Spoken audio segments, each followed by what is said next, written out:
Halo gengs, gimana kabar kalian saudara sebangsa setanah airku? Semoga terus sehat dan tetap dapat beraktivitas seperti biasanya ya, amin. Tak henti-hentinya aku ngebahas film yang sangat mengganggu selera kenikmatan duniawi hingga dapat menghentikan nafsu makan kita semua. Kali ini aku akan ngebahas film tentang perjuangan seorang anak yang mau kembali lagi ke rumahnya di waktu terjadi Perang Dunia Kedua. Wah, kenapa dia mau kembali ya?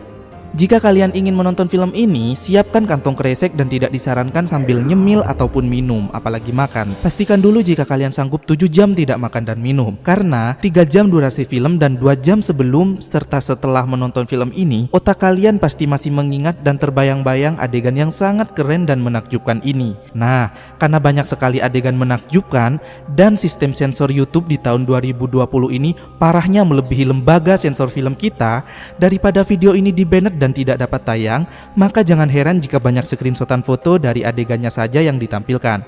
Anggap aja itu sensor cuy. Jadi daripada minta full adegan, mending kalian nonton filmnya aja, oke?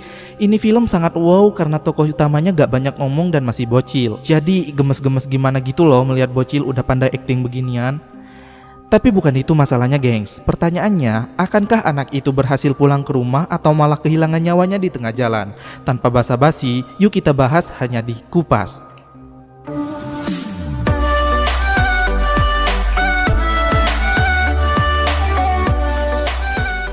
Adegan dimulai dari seorang bocah 12 tahun bernama Joska yang berlari bersama hamster kesayangannya untuk menyelamatkan diri dari kejaran 3 orang bocil. Namun, dia tertangkap dan dibuli, ditonjok hingga giginya rontok. Kemudian, hamster itu dibakar hidup-hidup sama bocil lebih hajar itu.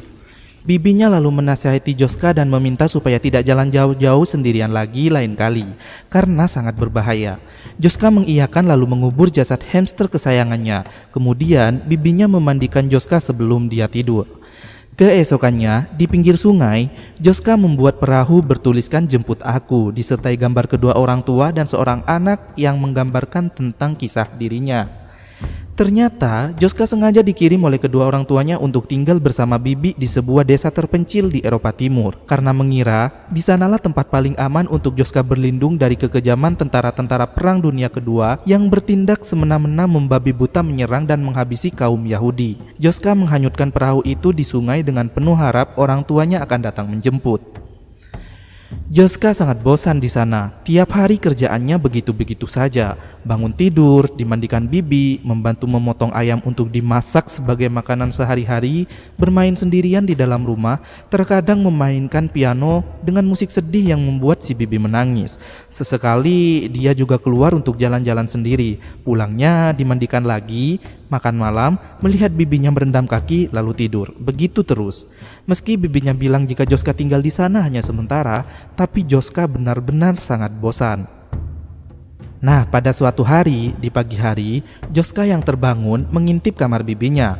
Tidak seperti biasanya, bibi Joska masih duduk membasuh kakinya di kamar. Biasanya dia sudah beraktivitas sejak pagi-pagi sekali. Joska pun kembali tiduran di ranjang dan meraba-raba giginya yang rontok. Sampai malam hari, bibinya masih belum keluar kamar juga. Joska yang heran memilih mendatangi bibinya. Dia berjalan dengan lentera menuju kamar bibinya. Joska mencoba mendekat saat melihat bibinya masih duduk terdiam kaku di kursi sambil merendam kakinya. Dan dia pun sangat terkejut mengetahui ternyata bibinya sudah meninggal dari kemarin malam. Dia tanpa sengaja menjatuhkan lenteranya yang membuat api menyala dan membesar, membakar kain-kain di sekitar. Joska pun berlari keluar dan tertidur di halaman dengan background api yang membakar seisi rumah. Pagi hari, Joska terbangun dan melihat seisi rumah sudah habis dilalap si jago merah. Dia termenung melihat pesawat yang sedang lewat di atasnya di tengah-tengah puing-puing rumah bibinya. Dia pun memilih berjalan kaki dengan tujuan pulang ke rumah.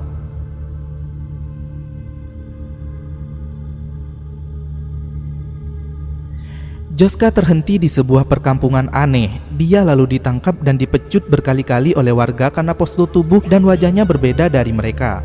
Joska terus berkata jika dia hanya ingin pulang. Namun, orang-orang di kampung itu mengira dan berprasangka jika Joska adalah wujud dari iblis. Dia dibawa ke petua kampung gitu, anggap aja dukun. Di sana, seluruh tubuh Joska dicek dan si dukun itu bilang jika Joska bisa mendatangkan kesialan.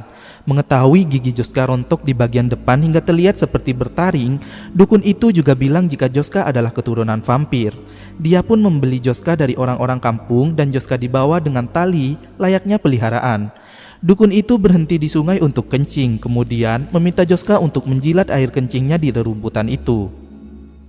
Joska hanya termenung melihat ke jendela saat malam hari sambil mendengar dukun itu ngorok. Si dukun menjadikan Joska budak. Dia mencukur seluruh bulu di badan Joska dengan alasan menghilangkan kesialan yang ada di dalam tubuh Joska. Karena Joska masih kecil dan gak tahu apa-apa, dia nurut aja tuh. Si dukun terus mengeksploitasi Joska dan menjadikannya seperti pengikutnya alias asisten. Suatu hari, si dukun mendapat tugas menyembuhkan seorang wanita, anggap aja lagi terkena guna-guna di kampung seberang. Dia membawa Joska untuk ikut serta. Dia membaca mantra jampi-jampinya dan melakukan sebuah ritual memasukkan ular ke dalam, anunya si wanita, dan dia meminta Joska lah yang melakukannya. Dia juga mendapat orderan menyembuhkan kakek-kakek tuli dengan cara meletakkan benda seperti aluminium yang di atasnya diletakkan api mirip lilin. Joska hanya bisa termenung melihat itu, maklumin aja masih kecil dan otaknya masih loading menerima kejadian apa yang dia lihat. Pulang ke rumah, Joska diminta bekerja layaknya orang dewasa. Dia diminta memotong dan mengukir kayu-kayu besar menggunakan kapak. Joska juga diminta meracik obat untuk orang tua yang sakit menahun. Dan orang yang sangat tua itu tidak bisa diselamatkan, lalu dibakar. Joska hendak menghentikan tindakan itu namun dilarang oleh si dukun. Lagi-lagi demi ritual, Joska dibacakan mantra dan diberikan racikan, anggap aja obat bius gitu yang membuat Joska melemah. Lalu Joska dibawa oleh si dukun untuk dikubur hidup-hidup malam hari. Dia diseret-seret dalam keadaan telanjang tanpa sehelai benang pun di tengah-tengah tanah lapang. Lalu dikubur hingga sisa kepalanya saja, kemudian menyalakan api di sekelilingnya. Bangun-bangun pagi hari, Joska sudah dikelilingi burung gagak hitam pelatuk yang mematuk-matuk kepalanya. Joska berteriak kesakitan dan si dukun datang mengusir burung-burung itu. Namun kepala Joska sudah berdarah-darah akibat dipatuk segerombolan burung tadi. Tahu sendiri kalian kalau kulit kepala kita itu tipis, belum lagi kepala Joska udah dicukur habis.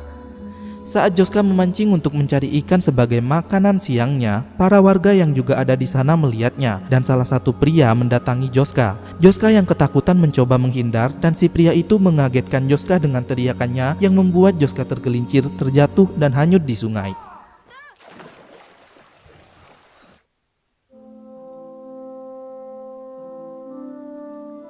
Joska tertolong oleh kayu besar yang membawanya ke sebuah perkampungan lain yang sangat jauh mengikuti arus sungai. Joska yang pingsan ditemukan oleh seorang pria pekerja tukang giling di sebuah pabrik milik kakek tua. Kemudian dibawalah Joska ke rumahnya. Kakek tua itu datang dan mengatakan jika kehadiran Joska pasti hanya mendatangkan kesialan.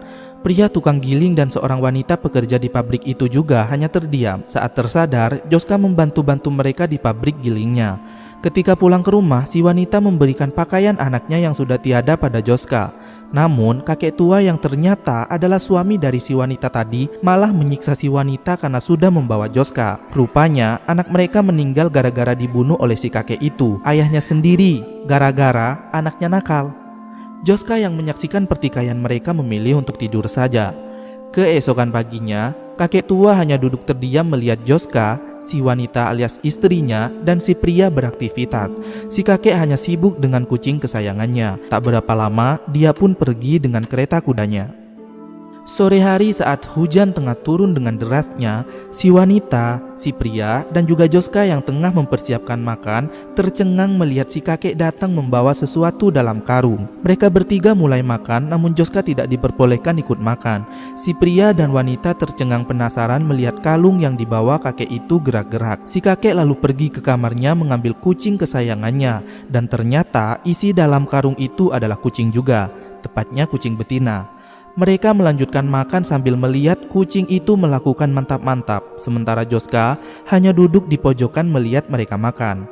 Sumpah, aku jadi pengen nangis melihat kondisi Joska ini. Kok ada ya orang-orang yang tega melihat anak 12 tahun yang masih polos dihiraukan begitu? Tiba-tiba si kakek menjungkir balikan meja makan sambil marah-marah dan mulai mencekik si pria karena mengira jika si pria ingin mantap-mantap bebas dengan istrinya seperti kucing itu. Si kakek mencongkel mata si pria itu menggunakan sendok. Si wanita hanya teriak-teriak berlari menuju kamar dan menguncinya. Sementara Joska terlihat syok dan ketakutan melihat kejadian itu. Si pria lalu didorong keluar oleh kakek. Si kakek lalu mendatangi si wanita di kamarnya, mendobrak pintu dan memukul serta mencambuknya menggunakan ikat pinggang. Joska sangat syok dan melihat kucing sedang menjilati kedua bola mata si pria tadi di lantai. Joska pun memilih untuk kabur diam-diam sambil membawa peralatan seadanya. Sebelum kabur, dia hendak membunuh si kakek yang sedang tidur, namun si wanita yang wajahnya sudah setengah hancur melarangnya. Si wanita memberikan sesuatu pada Joska sebelum Joska pergi. Joska meneduh di sebuah pohon karena hujan sangat deras. Usai reda, dia melihat si pria yang menyelamatkannya terkapar di bawah pohon sambil menangis. Joska lalu memberikan kedua bola mata si pria tadi padanya, yang membuat si pria itu tambah menangis semakin menjadi-jadi. Joska pun pergi melewati hamparan rumput ilalang. Dia berhenti dan membuka benda pemberian si wanita yang ternyata berisi bekal makanan.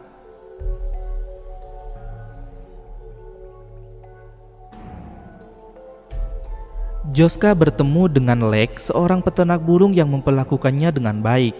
Lek mengajak Joska berpetualang mencari burung. Joska beranggapan jika Lek benar-benar orang baik. Sampai akhirnya, Joska melihat Lek melakukan mantap-mantap dengan gadis desa pujaan hatinya. Di rumah, Lek berkata pada Joska jika burung-burung mereka dapat dijual untuk ditukar makanan. Sementara di tempat lain, beberapa gerombolan anak remaja melakukan mantap-mantap di bawah pohon bergantian dengan gadis pujaan hatinya Lek secara bergilir. Malam hari, Lek yang tengah mabuk berat mengagetkan Joska dengan memecahkan botol minumannya. Dan pagi harinya, mereka melepaskan burung jalak yang sudah dicat putih supaya terlihat indah dengan maksud supaya dapat berkumpul dengan burung-burung lainnya. Mereka berdua melihat burung-burung itu terbang berkumpul seakan merayakan kedatangan teman barunya. Usai Lek masuk ke dalam rumah, Joska jadi tersadar jika burung itu bukan merayakan kembalinya teman mereka, melainkan berkelahi hingga burung yang dilepas tadi terjatuh mati di hadapan Joska. Joska pun menangis. Beberapa hari kemudian, seorang ibu tersadar jika anaknya sudah melakukan hubungan anu. Dia pun meminta supaya anaknya mengakui perbuatannya. Si ibu itu lalu mengajak ibu-ibu lain untuk melabrak wanita pujaannya Lek. Lek dan Joska melihat ibu-ibu itu marah pada si gadisnya Lek lantaran sudah membiarkan anak-anak mereka yang berusia belasan tahun melakukan mantap-mantap dengannya. Mereka heboh dan ribut. Lek berlari untuk menyelamatkan pujaan hatinya, namun dihadang oleh ibu-ibu yang memukul kepalanya hingga Lek jatuh tersungkur. Gadis desa itu dihantam oleh batu bata dan benda lainnya di bagian anunya, dan juga diinjak-injak hingga si gadis meninggal dan mayatnya dibawa Lek ke rumahnya. Lagi-lagi Joska sangat syok melihat kejadian itu. Joska hendak menyembuhkan luka di kepala Lek, namun Lek melarang dan mengusirnya karena menganggap Joska pembawa sial. Joska duduk termenung mendengarkan suara burung di depan rumah. Dia terkejut mendengar suara dan teriakan dari dalam dan segera berlari. Rupanya